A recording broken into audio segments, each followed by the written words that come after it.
اختي قناه في الفيسبوك يقدر يطيح لك التفاعل لعده اسباب. انه الا كانوا كيجيوك دي كوبي رايت، كانوا كيجيوك انذارات من فيسبوك بالكوبي رايت. الا كنتي ما كتبارطاجيش بزاف، خاصنا نتفقوا على واحد القضيه، ان فيسبوك يوتيوب كلهم تيبغيو يردوا لي زانفلونسور عبيد. اشنا هي بطريقه غير مباشره. وهذا الشيء اللي لاحظته انا مع يعني تجربتي الشخصيه، انه مثلا الا كنتي خاص كل نهار تبارطاجي، كل نهار دير فيديو، كل نهار تخط، ديما خاصك تكون بريزون في لي ريزو سوسيو بلي فيديو ديالك. ملي ما تبقاش عندك واحد لاكتيفيتي في هذوك لي ريزو سوسيو، التفاعل تيهبط، تيعاقبوك بطريقه غير مباشره، تينزلوا لك الريت. يعني انت مطالب كل نهار خاصك تفكر، كل نهار. اش كيوقع للانفلونسر؟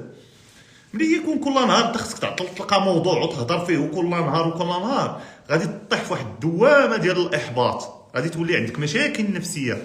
لان خاصك كل نهار تجيب فكره، خاص كل نهار يكون هذيك الفكره مزيانه، كل نهار خاص يكون تفاعل، كل نهار وتحطوك في واحد الدوامه. فانت تتولي بحال العبد، خاصك كل نهار تحط لهم فيديو، كل نهار تتغبر غير واحد الشهر ولا شهرين انت طيح التفاعل، تغبر غير شهر يطيح لك التفاعل.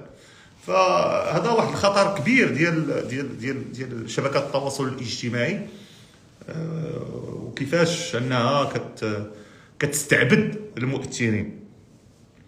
وهذا الطبل هذا ادقه من دابا، وسير ثاني واحد عام ولا عامين تبدا تسمع ثاني فيسبوك تقوم وجوجل. يعني كنقولها لكم دابا، يوتيوب وفيسبوك تتستعبد لي زانفلونسور.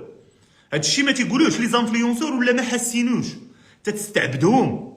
كتخليك انه كل نهار خاصك تحط فيديو، كل نهار خاصك تلقى فكره، كل نهار خاصك تعطي الجديد، كل نهار تبقى خاصك نهار تتوقف شهر غير باش ترتاح، بوقت يطيح لك التفاعل.